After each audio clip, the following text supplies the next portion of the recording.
When it comes to the releases that have been coming out in Honkai Star Rail, whether you want to talk about present, past, or future, I think Blade by far has been one of the more forgotten characters with his kit versus all the things that have been surrounding him, whether it be better DPSs, better supports, better sustains, or all of the above. So today we are going to be talking about, is Blade still worth it in this day and current meta that we have in Honkai Star Rail? And we're going to be talking about how reliable he is, how good of an investment he is, should you be pulling on him when he comes out with Ruan Mei. There's just a lot to talk about when it comes to Blade and what he can do. So let's go ahead and start talking about Blade. But before we get into that, very quickly, if you haven't already subbed and left a like on the video, please do so. I have only 8% of y'all sub to the channel, so if we can get that to, a little bit higher and we can get ourselves to 20k possibly before the end of the year, that'd be absolutely crazy. But let's go ahead and start talking about Blade.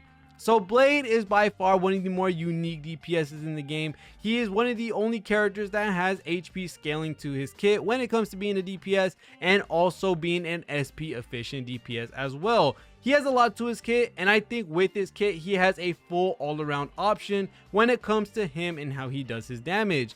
You're first going to be using your skill to lower your HP by a good amount, and you will be getting 3 turns of SP efficient damage. This means that you are not going to be wasting any more skill points for the next 3 turns with them, and this is just absolutely amazing. His skill does play into his talent, which his talent is by far one of the cooler parts, and his talent is going to be when you do get hit 5 times or when you lose HP 5 times, which can be self-inflicted or done by your allies. You will be doing it all hitting follow-up attack. This is very great. His skill also does adjacent damage, and his ultimate does adjacent damage as well. His ultimate does heal him when he gets to under 50% HP back to 50% HP, and his follow-up attack does heal him as well, with this skill damaging him, and also his skilled up normal attack damaging him as well. There's just a lot of really great things when it comes to Blade and what he can do versus the meta that we have at the current moment, which is very AoE centered. Him having his skill being adjacent, him having his ultimate being adjacent, and also his talent being adjacent is a very big thing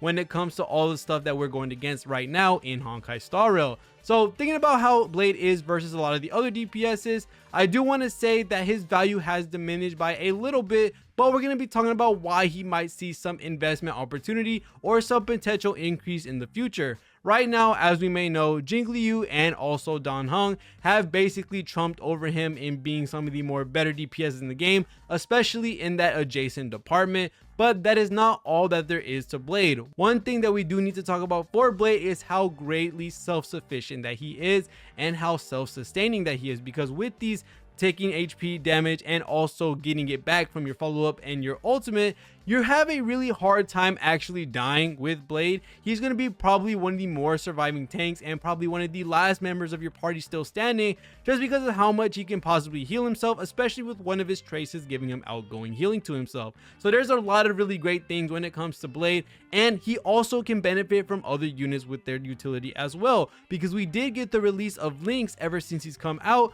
and Lynx is able to give taunt to destruction units, and Blade by far does want to get hit the most so that he's able to spam his follow-up attack, which does a lot of damage. So Blade does have a lot of use to him when it comes to him taking damage and being a tank for your team. There's a lot of really cool things which you can do with the characters that have come out. And talking about Blade as well, the way he is built with being an SP efficient DPS can lead him to very good potential when it comes to future teams that we're going to be looking at. There are a couple of teams that already use him in a sub DPS way, which is because he uses almost no skill points for the majority of the time that he's on the field. You can kind of throw him in any team and he'll be doing some damage. Some teams that have already been using him as a sub DPS are teams like Jingliu and Blade, because Jingliu is going to be taking HP away from Blade, giving him stacks and allowing him to do follow-up attacks a lot more, and Jingliu and Blade just don't use a lot of skill points in general, so that is a very great team. Another team that I thought was very interesting that I see a lot of people using as well is Dan Heng in Blade, because Dan Heng is going to be using a fat ton of skill points,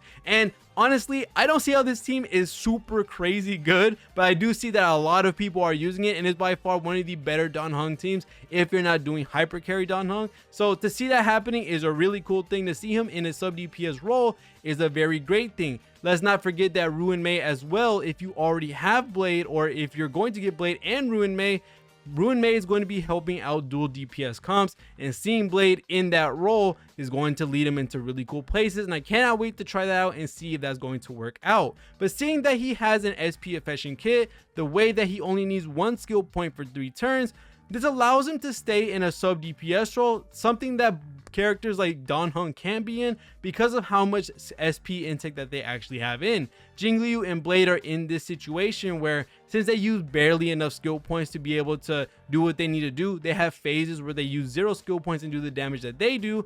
They're going to be in a very nice spot where they can possibly be a sub DPS for another unit in the far future. So seeing that Blade can do this is a very nice thing, and seeing that Blade is very self-sufficient, very selfless, that he can fit on any team just because he does want to take the damage. He can sustain himself without a healer. He doesn't need a lot of skill points. There's a lot of really cool stuff that goes on with Blade and why he's very nice to have. He is still competitive in a lot of the content that we have in the game. Him having adjacent hitting and all hitting on his talent and also his skill is a very nice thing to have. So this is a very good thing to see, that he's still kicking and still doing good in this meta today. But talking about all the options he has for his relics and his light cone, this is where it gets a little choppy. For the relic, it's absolutely easy.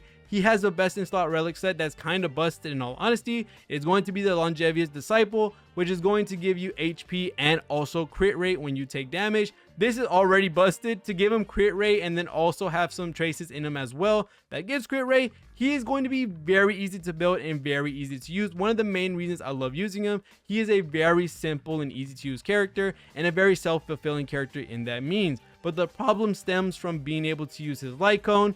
If you don't have his signature, or if you don't have a secret vow or with super impositions, which is really wanted, it's going to be hard to kind of use them because we don't have any other HP destruction light cones, because a lot of them focus on attack, and it makes sense because Blade is kind of the only user that uses HP for their damage. You would kind of need a character or a light cone that gives a damage buff or a damage modifier, because a lot of things don't give HP scaling. So that kind of sucks for Blade. So if you're not going to go for his light cone or you don't have secret vow, it is going to be hard to use them when it comes to the light cone department. When it comes to Blade versus all the characters that are around him, whether it be Ruan Mei, Dr. Ratio, and Kafka, Blade doesn't fit into a spot where a lot of accounts would really want him. He doesn't do the best DPS, and he isn't needed for a lot of accounts. Characters like Kafka are definitely going to be wanted by a lot of people because she is going to be an enabler for a whole different team. Same thing with Ruan Mei. She is our first limited harmony support, so it is kind of hard to look into summoning for him as well. And we don't have to worry about Dr. Ratio because we do get him for free. Looking at Blade's banner, it is going to be very nice because we are going to be getting Shui Yi, Ting Yun, and March 7th. So a very nice banner overall. But do I recommend you to summon on him? I would probably say not to, because there's just so many characters coming out, so many supports, and so many great characters that surround him, that it kind of sucks seeing him being put in this spot. I think he's still an amazing character, and he might even have some amazing potential in the future with his sub DPS viability and his sub DPS kit that he can have and can be used as a main DPS as well. Don't forget that. If you really want him, go ahead and get him. But I remember, like I said, you want to make sure that you have enough funds or you have enough jades or something like that in order to get super positions on a secret vow or have a secret vow at all. And then also, if you want his light cone, that's going to be his very best option as well. So make sure you have the funds or you have the availability to get his light cone or a secret vow. Make sure that you really want him, because as I said, Ruan Mei is going to open up a lot of doors for a lot of characters in the future. Same thing with Kafka. If you're looking into a dot playstyle, you're definitely going to want to pick her up because she is the enabler for that team.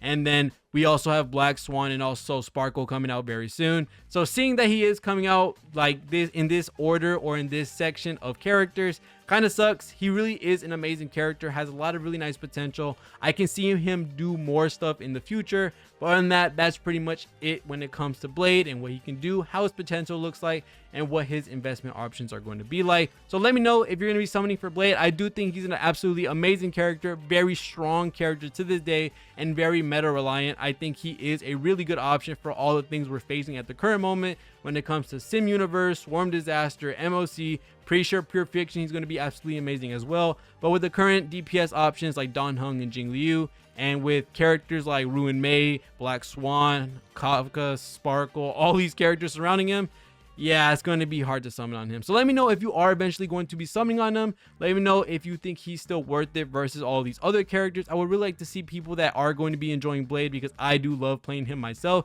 But other than that, thank you guys so much for watching. I'll wait to end the video. See you all in the next one. Make sure to leave a sub and a like and all that type of stuff. See you on the next one, and peace.